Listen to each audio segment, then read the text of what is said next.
So, like, it's just John or John. And yeah, it's a picture of John. You don't already been here. I think that. I have a name drop. Yeah.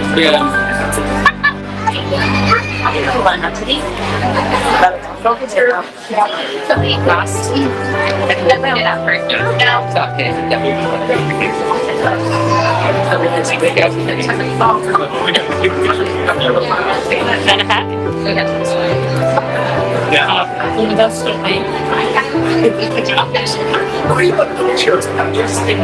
was that you? Another Santa? Yeah, that's. Well, it's supposed to be up there. Yeah. That's pretty like 13.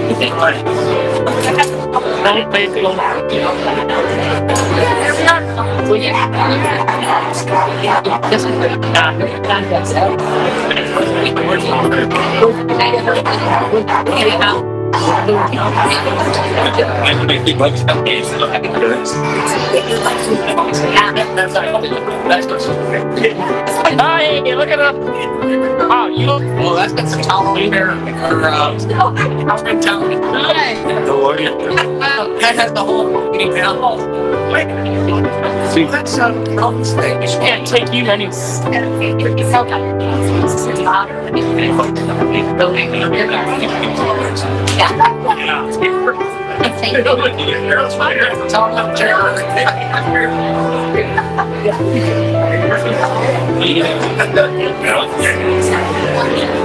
Yeah.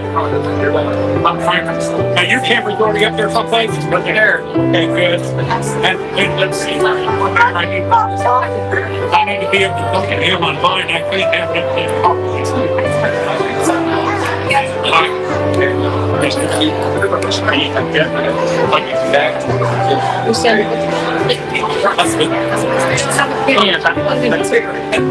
Oh, there's why otherwise. All right, everybody, we're just about to get started here, so find your seats, please, and we'll be waiting just a minute.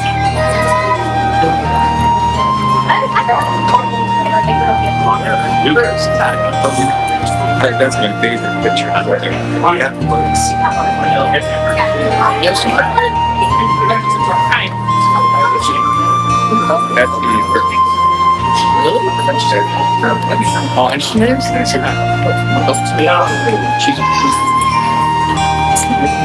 All right, hi everybody.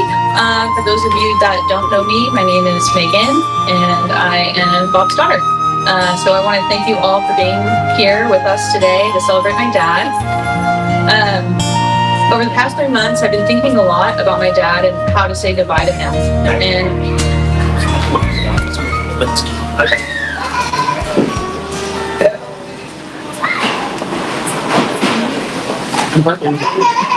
is that better? Yeah. Okay. Over the past 3 months, I've been thinking a lot about my dad and how to say goodbye to him. I still don't know how to do that, but the best I can do is share some memories of my dad with you all today.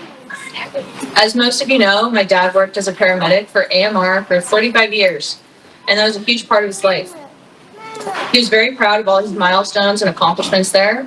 He took great pride in the people that he saved, and I know that his AMR family was very important to him. He worked very hard for AMR, and when I was growing up, he worked a lot. Back then, he worked 24-hour shifts, and between my school and extracurricular activities and his work schedule, there were some weeks I hardly saw him at all. Some of my favorite memories from back then would be when my dad would surprise me by showing up to my basketball practices. Nobody's parents came to watch basketball practices, but my dad did. Straight off a 24-hour shift and still in uniform to sit in a hot gym and watch me play basketball poorly for 2 hours or longer. It wasn't just basketball practice. He would make an effort to be at my school plays and even made it to my fair livestock auction one year. One time in my freshman year, he picked me up on his motorcycle, and I had been expecting to ride the bus home like I did every day. So I hope he knew how cool that made me look. And it really means a lot that he did so much for me and my family. Another thing about my dad was he didn't cook very often, but when he did, it was memorable. Not to say my mom's food wasn't memorable. It was just that he never cooked. So the times he did stood out. I didn't even know he knew how to cook because my mom cooked everything. And when he did, it was just bizarre. He always went all out when he cooked, like buying new ingredients. My mom cooked like with what we had, made meals planned. My dad would be like, I want this tonight, and go buy everything. Probably spend a lot of money doing this. There was one time we went up to Tahoe and it was super late at night when we got there and nothing was open. So my dad made these breakfast burritos at like midnight, I think. And they were so good. I don't remember what he put in them, probably just the usual stuff, but it was seriously one of the best meals of my life. And I still think of him every time I have a breakfast burrito. He would like to sear the edges, so I now do that too. The best way.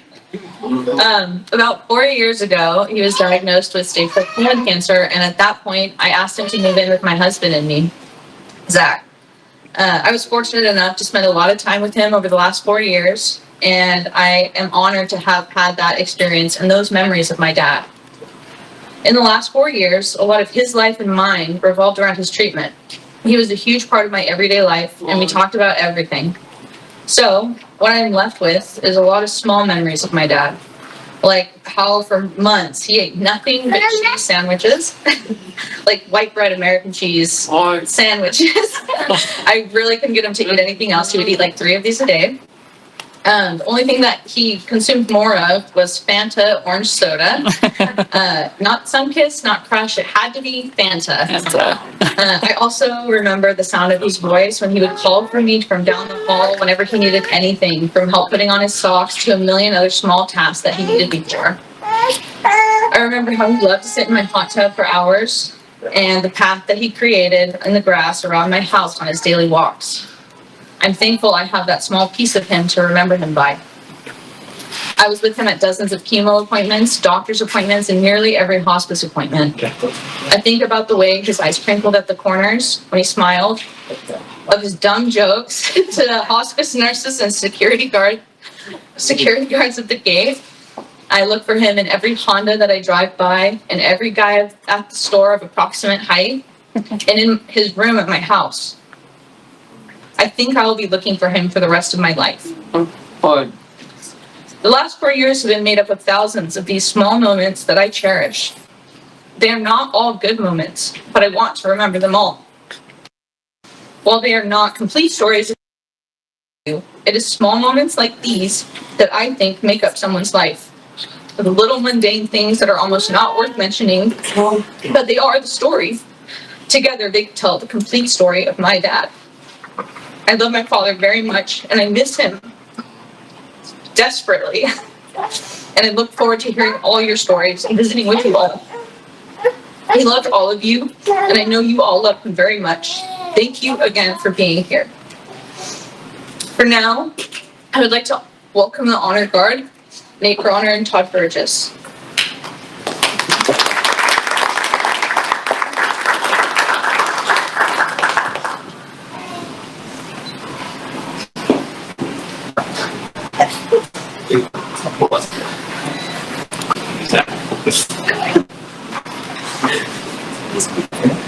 Wow, Megan, how do you follow that? We don't, but we do want to follow Bob's legacy. And on behalf of AMR, thank you for the years you loaned them to us. And let them be a part of our story too. 35 years. I know I've been here 24 and Nate's been here 25, so we knew your dad. We knew Bob. And we just, again, thank you for allowing us to be here. It is truly an honor to be able to be here for you and for him. He's been there for many folks over those many years, touched a lot of lives, not only as a clinician, but as a mentor and a friend. Thank you again. So I am Tom Bourgeois. This is Nate Bronner. We are representing our NorCal Honor Guard. As I was saying, we are local to this area. We do this all over the country, and it's rough when it hits home, when you know the person. But it makes it a little more special, if I can say that, and y'all won't tell anybody I did, to be here for y'all. So thank you. You may have noticed our table of honor here, and that's Bob's table. There are several items on that table. It's not just a bunch of random things that we thought looked nice. They are symbolic. And at this time, I'd like to read exactly what those elements represent and what they mean to us as we honor Bob. This table is set for our brothers and sisters who have gone before us. The white tablecloth symbolizes the purity of their intentions to respond when needed. The glass is inverted. They cannot toast with us. There is salt on the plate, symbolic of the tears shed by friends and family. A slice of lemon is on the plate to remind us of their bitter fate.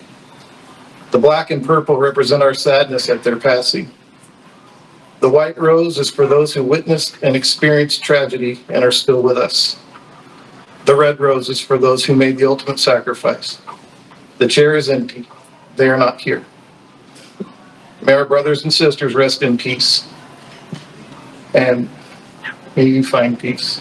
And please reach out for anything you might need. We're still family. And that's because of Bob. Thank you. Pause.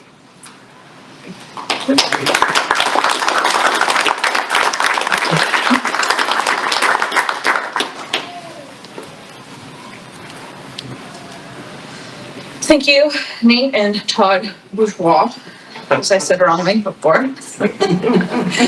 The mic is now open for any of you who would like to come up and share a story of my dad. And while my dad wasn't particularly religious, if you wanted to do a reading or anything else, this is a free and communal space to have a goodbye to my dad. For now, we have food made by my husband, Zach, and little mementos and things from his AMR days. And I think there's also on the front, there's a guest book. So if you guys haven't done that, I would love for you guys to have a little sign in there for me. My brother Alex put together the slideshow. It'll be running in the background. Nathaniel has put together some music, which we can turn down or keep down if people need to come up and speak. Otherwise, we'll blast it. I also just wanted to mention that the small photos here and on the walls, if you see something that resonates with you, and you'd like to keep it, you may take it. They're all copies. So, feel free to look through them all and see if you can find one that you like. So thank you all again. Again, the mic's open. So if anyone else wants to come up, either now or later, that's fine. Now let's have a good time, and I look forward to being out with you guys. Thank you.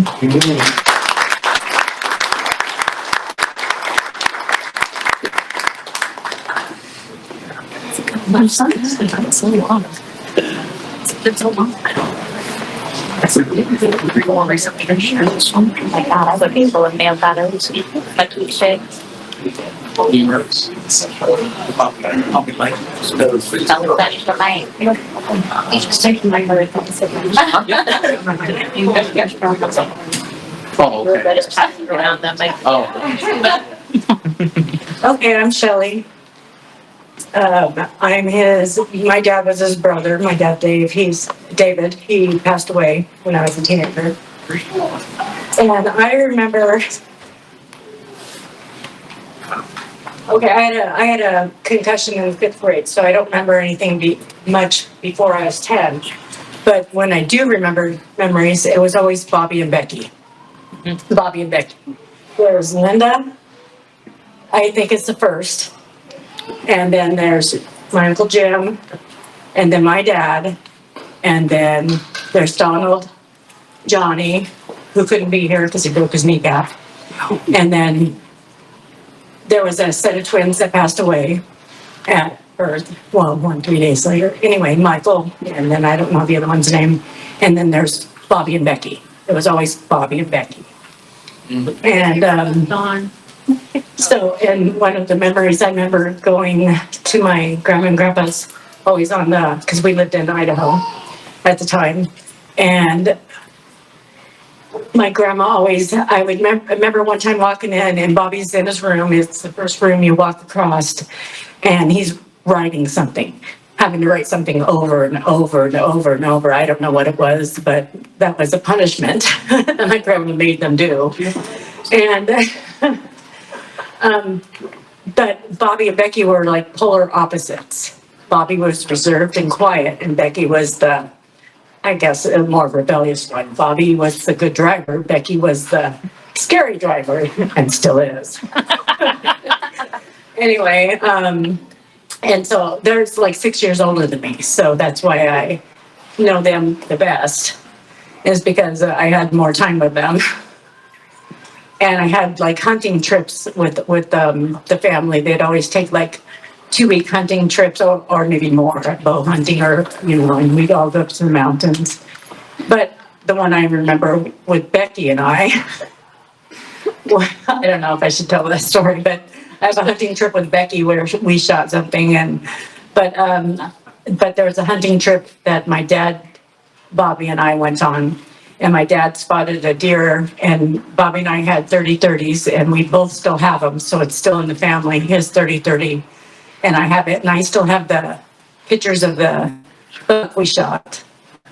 And because my dad goes, oh, there's buck. And it was like 300 yards away and we both shot at it and we both hit it. And so that was really cool. And then they gave me the directionally challenged person to find the car. As they took like 3 hours and I was like walking around trying to find the car. But so I know I have some more experiences. I might have to think about them later because I didn't write it down. I've just been rehearsing it in my head for a while. But yeah, and Bobby's is very funny. He has more dry humor. He doesn't like the sad. He just would be like when he passed away, the first thing I thought is when you wake up kicking and screaming, I hope you're at the gates of at the pearly gates of heaven and not walking on hot coals. That's what I thought, because that's what he would be saying. That's Bobby. So I love him and miss him too. So anyway, thanks.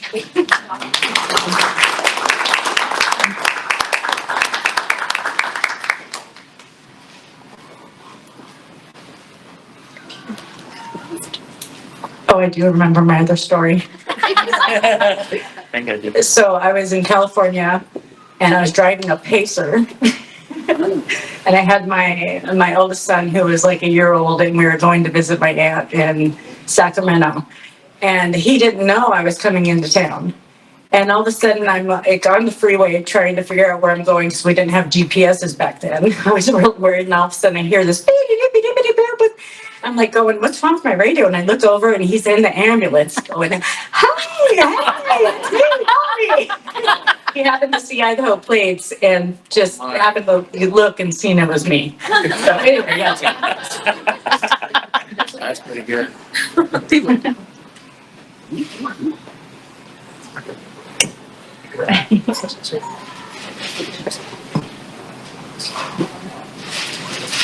I'm Jimmy Ward, Bobby's older brother, and she had a little bit long. David, her dad, was older than me, and Linda David, Johnny. Speak up a little. Huh? Speak up a little. I got old ears. Older than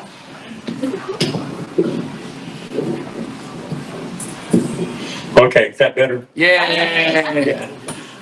When Michelle told about that hunt trip, yeah, we used to go, well, I was in the Army for 20 years and gone for another 10 years back east after that. Bobby and Becky were 5 years old when I left, so I really didn't get to know them very much. Because when I came out of the service, I moved to Idaho and he was down here. And so I really didn't get to know him, but for 9 years, I went to Fort Stewart, Georgia, stationed at Fort Stewart, Georgia. And when the family was in Idaho, they'd go to Orpino for a 2-week deer, elk, bear, mountain lion, grouse hunting trip. And family come every place, and I'd drive from Fort Lewis up there and be there. And I remember the one time we were there, and Bobby and and Stacy and the kids were late getting there. And here comes Bobby in a rollback truck with the front of the truck all smashed. I was devastated. I didn't know, nobody heard anything, but I didn't hear anything about it, and he hit a deer, shoot him with a gun, but I think that's what happened. He hit a deer. Everybody was okay. But a couple of the stories Bobby told me, because he had such dry humor people, I don't know if it's true or not. But, he, during summer vacation for school, he had lost the end of his finger. And what he told me happened was he had a motorcycle and he was driving it out back to in the tumbleweeds out there, that's my mom and dad's place in Idaho. And he was working on it, he had a chain guard off. And he wanted to shift it, reached down and stuck his finger in the chain and it cut it off. And he shut the motorcycle off, put his thumb over his finger and looked all over to find it, couldn't find it. So they went back home and like say summer vacation and nobody else in the school went out there, maybe one person lived in that area where he was at. And he told me that when he went to the doctor asked him how it got cut off, and he said he put his finger in his nose and the boot and bit it off. and then summer vacation, a long time before the summer vacation was over, and so he took a piece of wood and a penknife, and he whittled him an end of a finger. It was a fingernail and the little notches and all that, and he put a Band-Aid on it. And he was in school and had a female teacher about the third day of school. Nobody really knew about it. He raised his hand and said, "Teacher, I need to go to the AIDS day." She said, "Why?" "Because my finger fell off." And there were people screaming.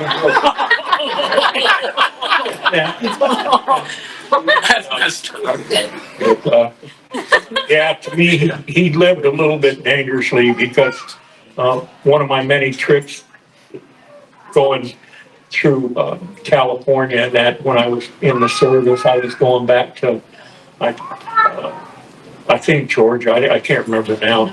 My memory is shot and was never any good. But I stopped by to see him. And he had a Honda Nighthawk, 650 Nighthawk. And I had a couple little 250s or a 350 Honda. And I looked at that Nighthawk and I said, "Are you driving that?" He said, "Yeah, and I already heard where, I don't know if it was that one or another one that he was driving and crashed and burned and hit telephone pole and messed up the porch and straightened it up and all that." Well, I looked at it, the back tire in this was completely bald. And that's why, "Are you driving this?" He said, "Yeah." And I didn't want it, but I didn't want him killing himself. So I said, "Will you sell it to me?" And I didn't have any money at the time. I may still owe him money for it. I said, "Yeah, sure." So I loaded it up on the trailer and took it out. I didn't want to kill himself. But, and if he drives anything like his sister Becky, I was up hunting, just looked about Bobby, but I was up hunting and with my brother, and we got out of service and we saw this old Willie's Jeep up there. And we went down to the police station and talked to him. The guy said, "Yeah, we could pull it out and just don't do anything with it. I've used the registration and that, find who owns it." And anyway, I took it and I had my brother Johnny pulling me and had a little short chain, and we're on Highway 16. And Johnny's he's kind of speed limit to him, and he was going kind of fast. And two-lane road, and I'm about 6 feet behind him with his chain. And all of a sudden, this car passes us, doing about 90 at this 55-mile-an-hour zone, and then slams on the brakes. And I do everything so I'm not running into Johnny and Johnny stopped. And it's Becky. she I just want to let you know I'm back down here now. You crazy girl. I think probably drove about the same way. I don't know. But I'm gonna, everybody knows what missing. I love them so very much. Hearts go out to family and friends and and coworkers and everything. And, I am live streaming this from a friend of mine in Idaho. And anybody that wants a copy of it can get a hold of Megan or she can tell you how to get a hold of me. I can get a copy of it and send it. Anybody that has any pictures that want to share part of it, I can add those to the live stream and get it as live stream right now because our little brother John couldn't make it. And so, I got a friend back in Idaho that no, he's not very good with it. She's watching it. So, anyway, thank you.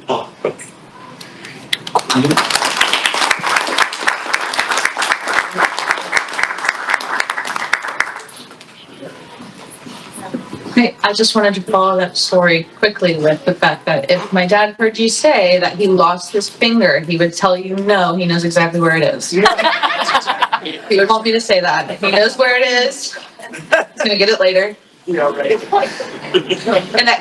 And when you were just saying that, I did think of a short story. I wasn't sure if I was gonna share this, but I will. My dad was teaching Alex and I how to drive the RV, and I have had a negative history of driving. Okay, let's just leave it at that. So my dad was very worried about me driving the RV. He's like, you've got the blind spot. This is like the impact zone, he called it, in the RV.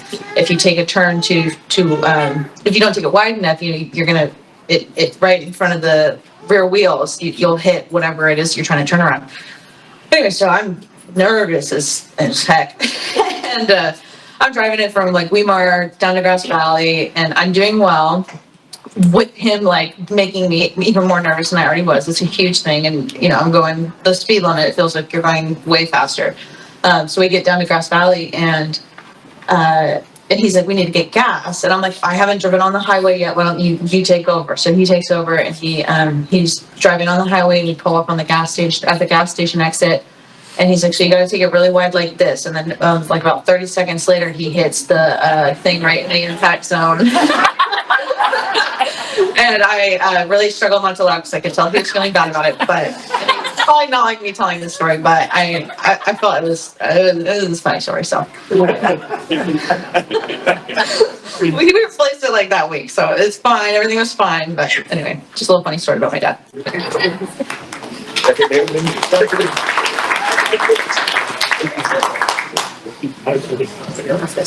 Hi, I'm Kylie. I'm Nathaniel's girlfriend, Bob's son, one of the 3 sons. I just want to say how blessed I was to have Bob in my life and the family in my life. A memory that Nathaniel and I have is we currently live up in Chico, and Bob was always trying to get us to come to Yosemite with him. Get an RV, we'll go to Yosemite. And we actually got to go last year, almost a year ago. And just to be with Bob and be in his element and out there, he loved it so much. And it was really just life-changing. It was my first time in Yosemite, and Nathaniel's been, but just to be out there with Bob, and Alex was there as well, and just relax and just experience it. He was so excited for us to come. He goes, you guys can have my room, I'll sleep over here. And so it was just one of the cherishable memory that I get to have from Bob. Sorry. But yeah, Bob will forever be in our hearts and always on our minds. So thank you.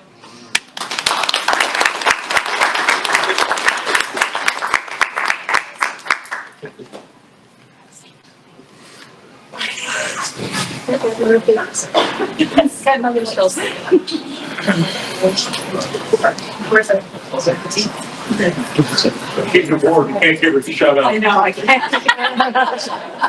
Okay, I forgot to add this on my thing. The only person I ever knew Bobby to be with is Stacy.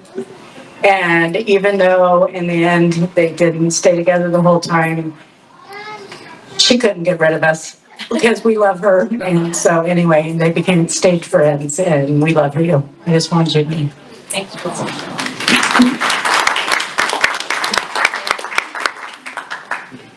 Okay, well, I'll get up and say something now after that. So I met Bob when I was 17 years old. He was 22, and I worked at the video store in Rockland. going to Sierra College, already graduated high school. And Foothill Ambulance had a station right there that was back in the day Jolly Market, but whatever it was now, I don't know. Anyway, so this guy keeps coming in renting movies, and they had the cover point where was right there at the Holiday or Jumbo Market, and he'd come in and he was so quiet, never like talked, and I had guys working with me all the time there, but he was always very quiet. And then one day, after I don't know, a couple of months of him coming in, he's writing his video and he pulls out his little pocket planner. It's a little pocket planner he has in his thing. He's got his calendar and his schedule on it and everything. And it's like, this day right here, will you come to Foothill Ambulance's Christmas party with me? And I'm like, okay. It was like a month ahead of time, something like that. I'm like, okay, yeah, sure. And then he didn't come in for, I don't even know, weeks. And then like 2 or 3 days before, he comes back in the video store and says, okay, well, what's your address? I'm picking you up at this time. And I was not into it at that point. I'm like, I just want to go. A month ahead of time, you think you're fine. And then it comes to the day, I'm like, I'm busy, I wash my hair or something. But I'm like, I got to babysit for my niece and nephew. I was thinking of Nicholas and Emery, my little niece and nephew, was totally a lie. But I'm like, no, sorry, I can't. I have to cancel on you. And it was like 2 days before. And I felt kind of bad because it doesn't give him enough time to get another date, but whatever. And so right after that, he left the video store. There's a Sunset Florist right across the way. And he bought a dozen long stem roses and put them outside the door of the video store and like knocked on the door and walked away.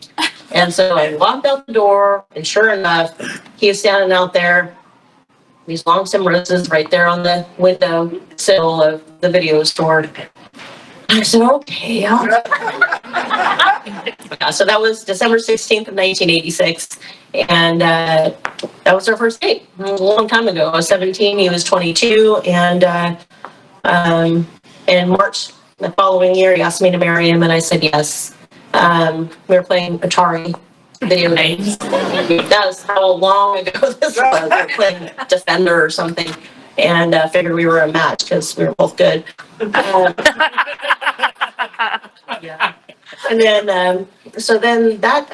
my parents ended up getting transferred to Georgia. We were in Rockland at the time, like I said. And so they had to, they were moving, and I'm the youngest of 8 children. All my siblings are grown and gone, and I'm the youngest, with my mom and dad. And I had my choices to go to Georgia or to move in with Bob. We were engaged at that time. So we decided we were going to get an apartment and move in together. With coming from a very strict Catholic family, I'm surprised my parents even let me move in with somebody before we were married. But they were probably done with me. So youngest of 8, it's time to go. Anyway, so I remember we were trying to get things for our apartment. We were figuring out, we got this apartment we're going to rent, in Citrus Heights. And we've been going to yard sales and that sort of thing and getting items that we might need. I don't know why, but I don't know, maybe every family back in the 80s needed a set of encyclopedias. But we needed these encyclopedias, and we found this like really nice set at this yard sale. It's like $10. So we bought the set of encyclopedias and a bunch of other stuff. And that same day, like we drove just on a drive up to Meta Vista. And Bobby used to really like to do these Rockford J turnarounds, which is basically, I don't know if everybody else knows how to do these or not. I didn't know. But it's like this backward donut, like backwards, and then you go forward. Well, he peeled the tire off of the back of his EXP and doing that in the gravel. And I'm like, okay. And it's like, I don't know, it's summertime, but it's like 6 o'clock, it's going to be dark soon. And we didn't have a jack. We had a spare, but we didn't have a jack. So this is why I married him. Because he's very innovative. He could fix anything all the time. Whatever it was, if he didn't have the stuff to do it, he would figure out something he could use to make it happen. So those encyclopedias came in very handy because he pulled a signpost that said loose gravel out of the road, big, huge, the 4x4 whatevers. And we used the encyclopedias as a lever. And I stood on the loose gravel sign with all my weight. We had to keep adjusting because it wasn't very big. But sure enough, he was able to jack up the back of that EXP, which used to be Becky's, enough to put the spare on the tire. And I thought, okay, I'm in. So anyway, those are just a few of my stories of Bob. Of course, I have 4 beautiful children, from him. And we had 30 years of a marriage. And although we did separate back in 2018, we remained friends. And I'm very happy that he blessed my life with my kids. And he worked so hard. He was always working and providing for me and the kids. I was so fortunate to be able to be a stay-at-home mom, for 25 years and do the potlucks and be basketball boosters and go on field trips and be class parent and, be their 4-H leader and all the wonderful things I got to do only because of Bob. So I'm blessed that he gave me that lifestyle for my kids. Yeah, they're great kids.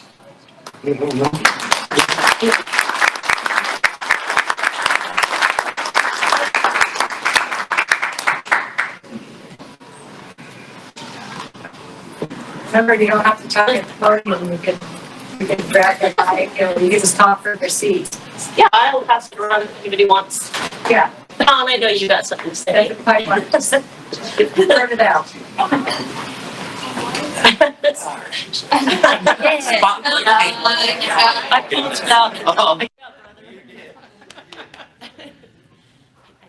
Say hi. So I've been watching a lot of these pictures. And Oh, look at that one. one of the themes on this is outdoors.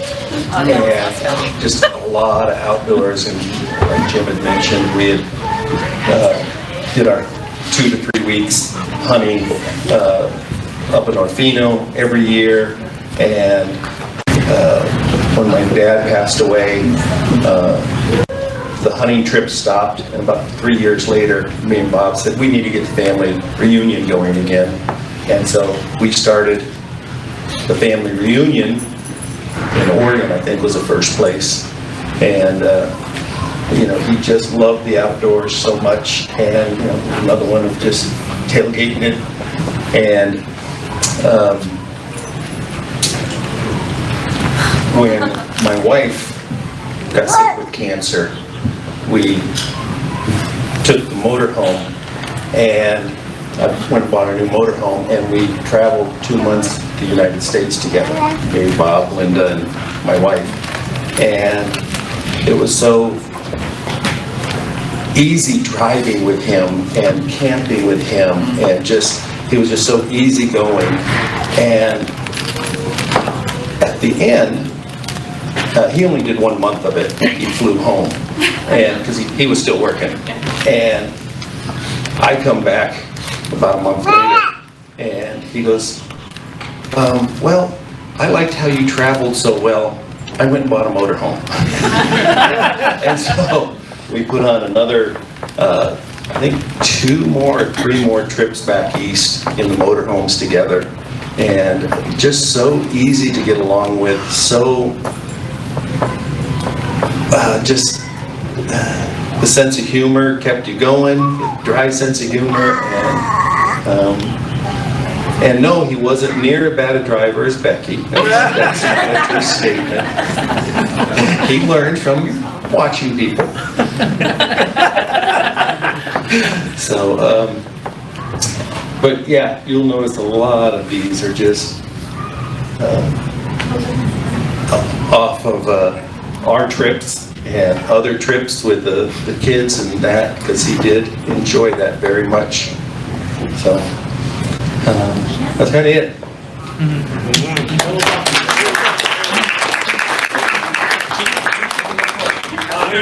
I'm Becky, I'm Bobby's twin. Am I interrupting? Okay. No, I don't need the microphone. I feel like I should defend my driving.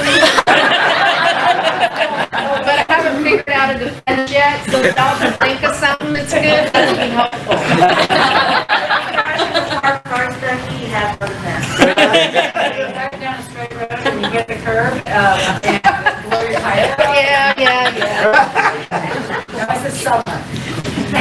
Bobby and I were learning to drive, and you could drive in Idaho when you were 13 and a half back then. Our parents said we each had to have 1,000 miles behind the wheel before we could go off on our own. We were buying eggs from the neighbors behind us, and so we were fighting. We're driving, we're logging those miles. And I drove there, and Bobby was gonna drive back. And it's a pasture length. It's 1,000 feet. It didn't matter. We were driving. And I'm shifting. I made it to 5th gear in the 1,000 feet on the dirt road, and I decided I wasn't squirrely enough because it was a front-wheel drive car, so I started swerving from one side of the road to the other to make it more squirrely. Well, then I went off the edge of the road and flipped it up on its side, and Bobby was just looking at me. He just offended, like, what did I just do? I climbed out the window, and he got out and pushed the car over, and then he opened my door, and he goes, "Forgive me, bitch, get out of the car!" I was like, "You can't drive my car!" Pulled me out of the car. He drove the rest of the way. We got home, we parked it. Well, it was winter time, so after school, it's dark in Idaho at 3 o'clock, and nobody noticed that we totaled, with his help, totaled the side of the car until springtime when my dad came with the tractor, and he comes in the house, and he's like, "Who crashed the side of the car?" And Bobby and I, word for word at the same time, were going, "Dad, it was like that when you bought it." Did you walk around the car when you bought it? We never told. That was, I kept my secret. Another time, I'm his twin, so we did everything together. I mean, we started school, learned to walk together, we did everything. And I had gone skiing and told him he's going skiing, we're gonna go skiing. And we were behind Michelle's dad's house, our oldest brother, and there was a creek and a little hill, and I said, let's just walk up the hill and we'll practice skiing down this, 15-foot hill. Well, Bobby decided to put the skis on that he'd never worn on the downhill. We had to climb up the hill. Well, he put them on while he was down, and he climbed up almost to the top, and then he got his back skis down, and he started sliding towards the canal. And I wasn't wearing skis. I just jumped and grabbed his hand, and he's like still sliding, and then we're both sliding, and we're screaming, and we're like, we're gonna die! I let go. I don't think he would have let me. Well, you get all the way till the snow is falling in the canal, and he looks at me, he's like, that's enough lessons, let's go skiing. That was good. We were good for the day on the lessons, so we did. We went skiing, and Bobby spent all day. He went up to the Black Diamond with those extensive experiences of skiing, decided he was going to do mobiles, and we waited for him till after dark, and we were like getting ski patrol to go out looking for him, and he finally came in, and we didn't have ski suits or anything. We're just wearing jeans and sweatshirts. And he come in, and I didn't recognize him because he was solid white. His hair was white, his clothes were white, they were frozen. And he had crashed at every mobile, but he was going down that hill. He wasn't going to quit till he got down to the bottom. And he was just frozen, just an ice cube, frozen, just wouldn't quit. Those are the memories I have with him. And enjoy hearing all your stories too. So thank y'all for being here.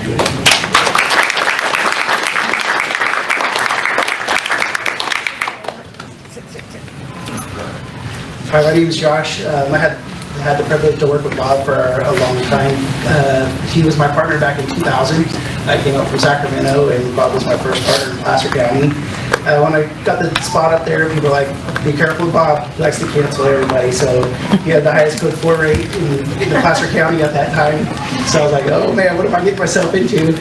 I met him that morning at the station. We were a 24-hour station, and boy, we hit it right off. I mean, it was instantaneously we hit it off, and worked for quite a while before I became a paramedic myself, and then I became his manager.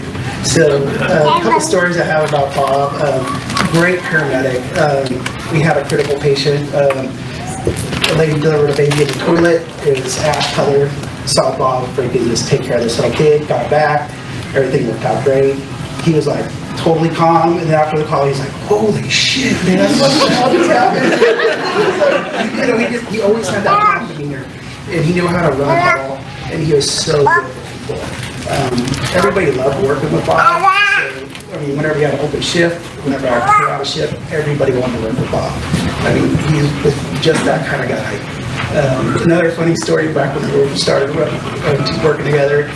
We did some stupid stuff in the rig. We'd get our gloves, and we'd be going down Sierra College. We'd floor that thing at about 100 miles down the image and put the gloves down there outside the window and see how big a balloon we can make up with the gloves. And laugh and have a good old time. It was, I mean, he had that dry sense of humor, like I said, but gosh, he was the stuff he would say, you're just like, what the heck are you talking about? But I do want to tell the kids, there's one thing about Bob. He always had good things to say about you. Megan, I know that he gave him a run for his money every once in a while when you're younger, but the last 4 or 5 years when he was with me, he had so much good stuff to say about you. He had praised how well you took care of him. I mean, every time I talked to him, he's like, I get the best care. He always had positive things to say about the kids. He was glad to see the grandkids, especially when they're born. I mean, it was, you know, I call him up, he's like, hey, I'm heading to Hawaii, I'm going to see one of the grandkids, and I'm like, that's so awesome, and we talk whenever he gets back. I'm going to miss him. He was a good friend, and it was tough. I mean, whenever he got diagnosed with cancer, I was able to take him home. I was able to take him from the hospital a couple times, and he was really, really sick. But we just had a special bond, and he'll always be in my heart, and I'm going to miss him.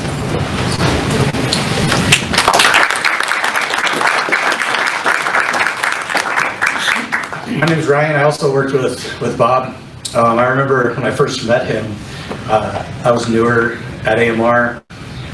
This was my first shift in Colfax, and I remember driving up there, and I'm like, where am I going? It's just I'm driving into the middle of the woods, and I don't know the resources and the jurisdiction. I'm just kind of winging it, my first shift. But when I met him, I told him, I was like, hey, what do I need to know? I've never been out here before. I come from Central Washington, so I didn't even know the area from growing up.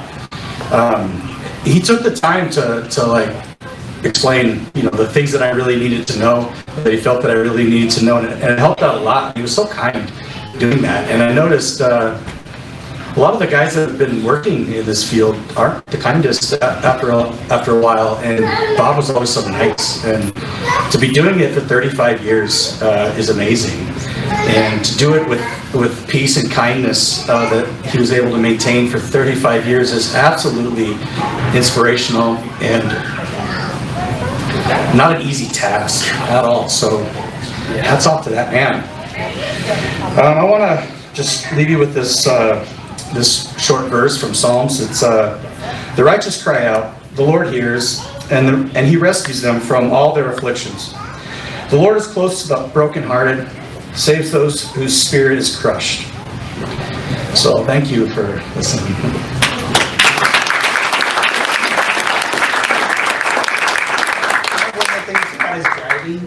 He was not a great driver. His wife was always in the passenger seat. He got pop going down the road, going way too fast in one of his crappy cars. And whatever, if he's catch him again, they'll ban him from that dirt road.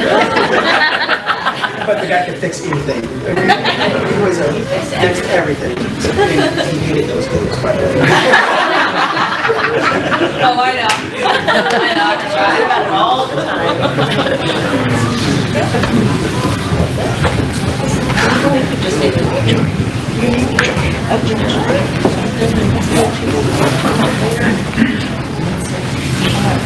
I gotta step up to the mic.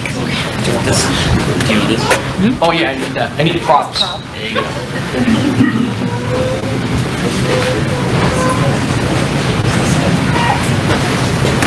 Good afternoon, good evening. My name is Steve Bakken of Bach Ward construction, plumbing, auto repair, painting. It was nice to have Bobby part of our construction team.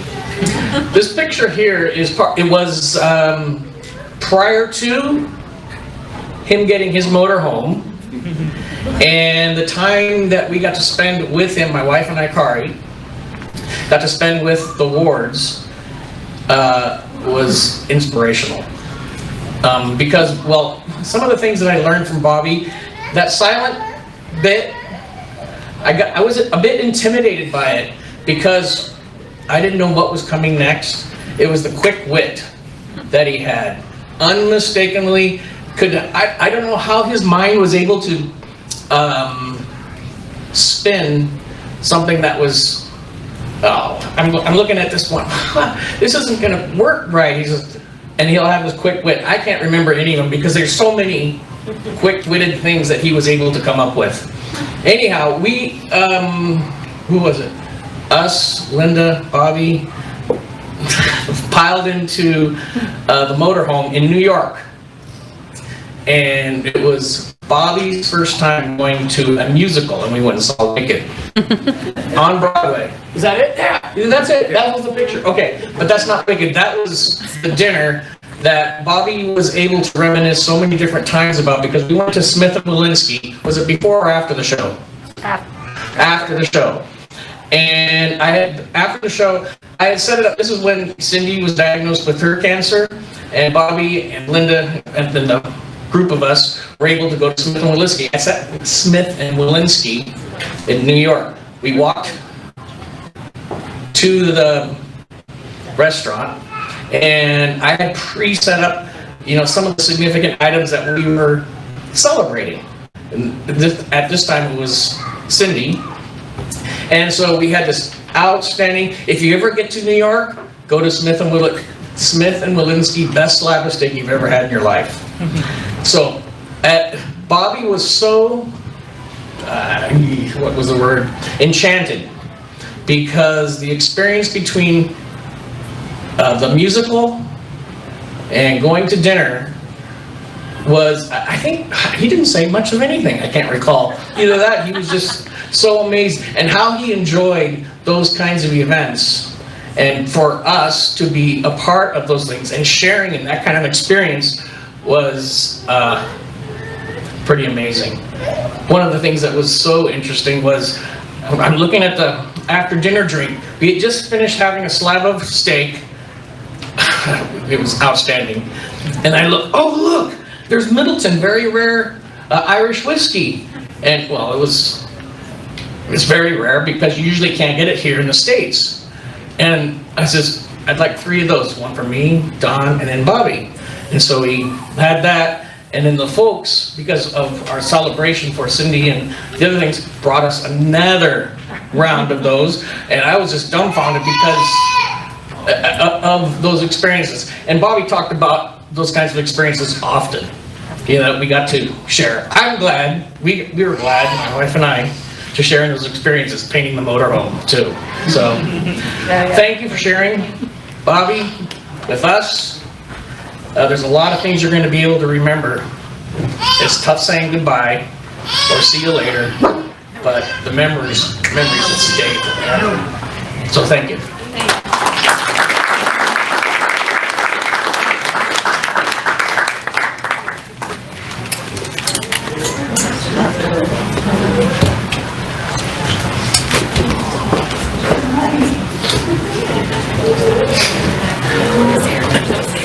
Hi there, my name's Jeff. I think I was the last full-time partner that Bob had at AMR. Well, technically, second to last. I think he worked 1 day on his next rotation of a full-time shift before he retired.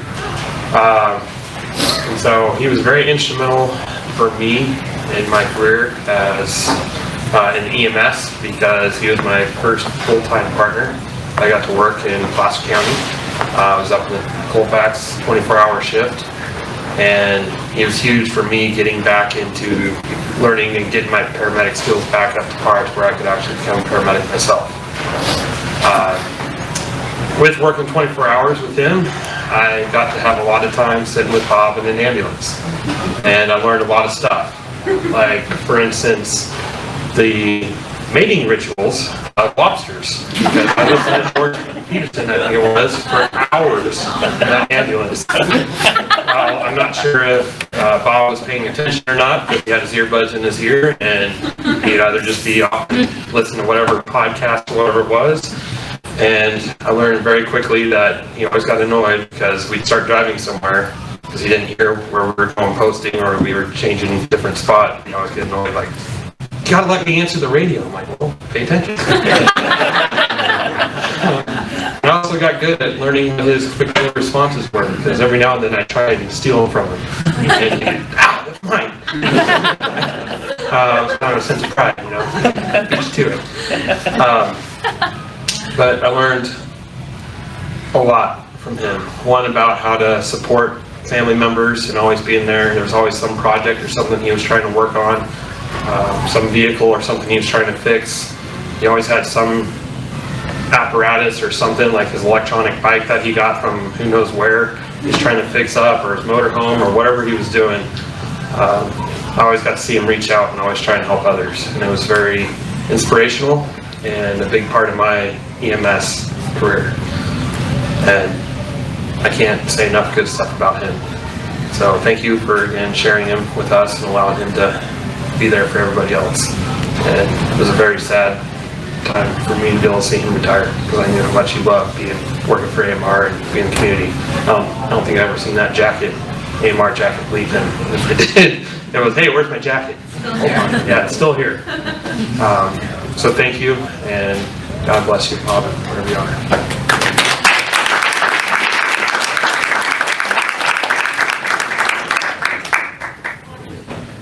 Hey.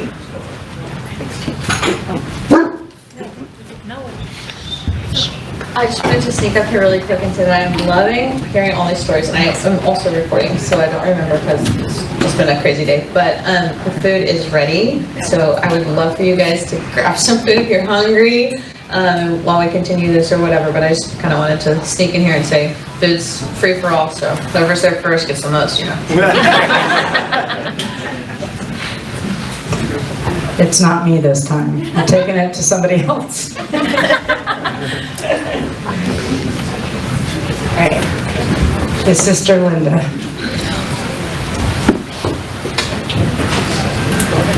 I'm going to tell you something that... Oh, that's okay. Oh, okay. I'm going to tell you something that nobody's said, because most of them were not that old, and they were born.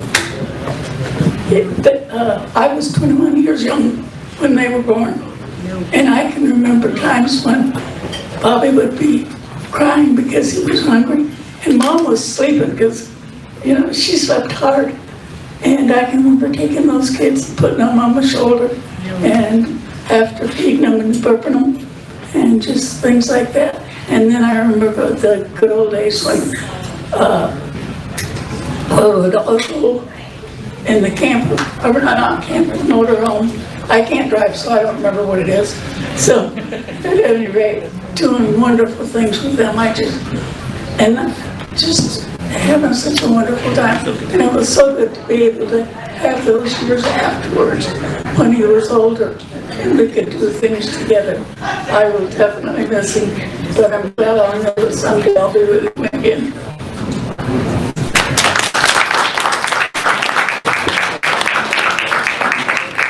One more little story about Bobby, and where I've been listening to, he must have been a pretty good street demon, like his little sister. But I also heard that he, because he knew all kinds of different things, he took a chip and put it in an ambulance so it would go faster, because it would go faster for him. And I don't know if he got in trouble for that, but I know he was going to. But yeah, couldn't get it to go fast.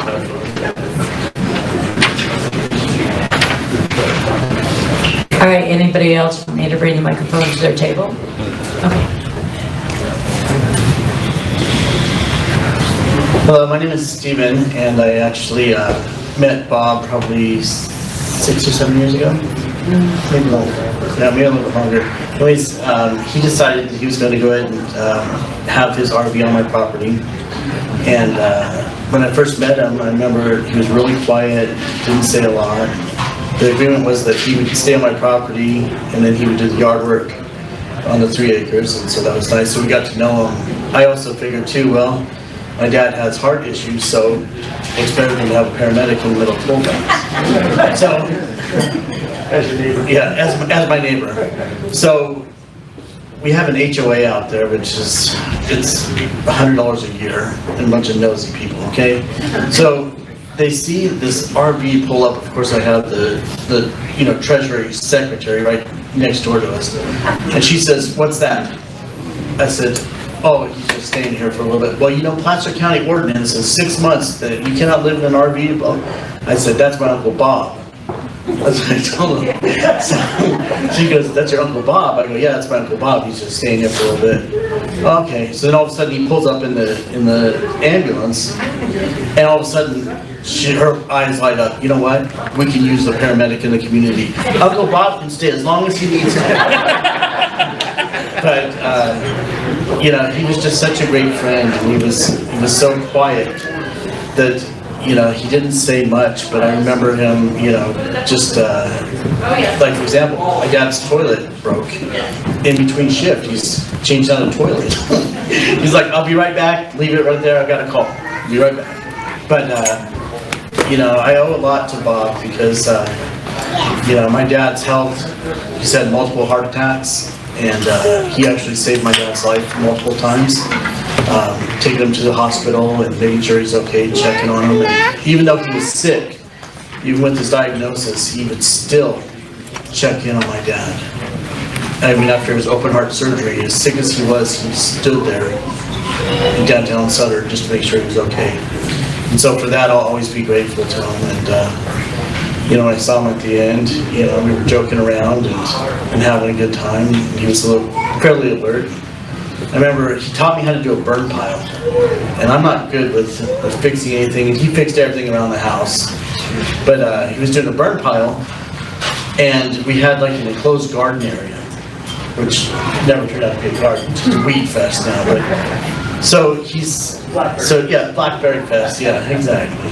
So he goes ahead and he's lighting the pile, and it's pretty wet. So he's got chainsaw bar oil he's throwing on there, throwing a newspaper in there, and it won't stay going. And finally, we're sitting there having a beer, and he gets it lit. He takes a big old 5-gallon thing of gasoline, dumps it all over it, and he lights it up. He said, "That's a burn pile." And I remember I was like really concerned and just quiet. He's like, "What's wrong? What's wrong with you?" "Bob, you're really concerning me. You got that 5-gallon container of fuel 4 feet from the spider. Well, if it's bothering you that much, I'll move it, but I don't think it's going to be a big deal." But, what a great guy. And then I've got a chance to meet all the family, and, every time and then also too with the RV, it's stored at my property right now, and the kids are like, "Oh, we should get it out." And Bob's like, "Yeah, I'll have to go ahead and get it out because it's not fair that it stays there." And I'm like, "No. Just signed a 10-year lease with you, so you're locked." So every day I drive up that driveway, I think of him and tell him I love him, and he will definitely be missed. But I had no idea, I thought I was doing him a favor, but it turns out he was doing me a favor. And just a great person.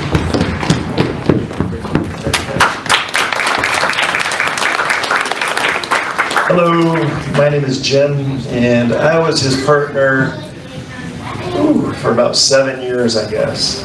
And we had just such a, fantastic time together. But he had that dry sense of humor, like everyone says.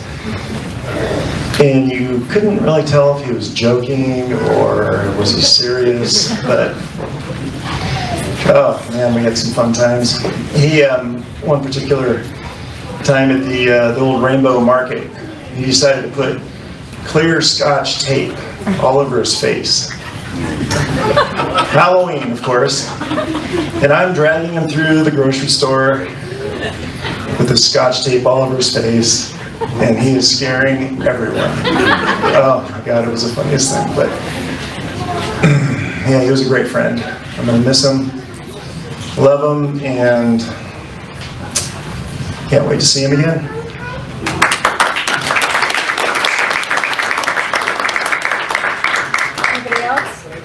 Anybody else? Think about it once, twice, it'll be a pair.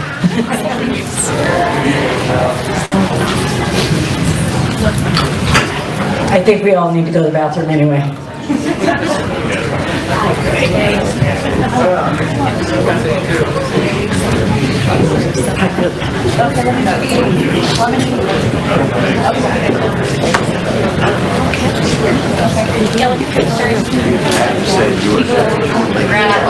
You've seen one more, you see it.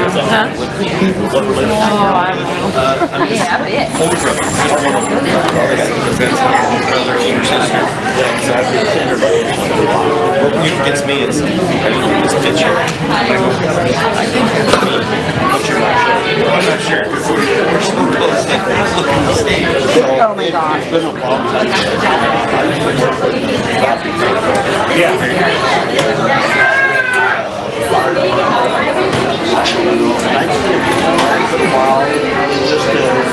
Everybody, please don't forget to sign in if you haven't, and don't forget to get your phone. It's on recording.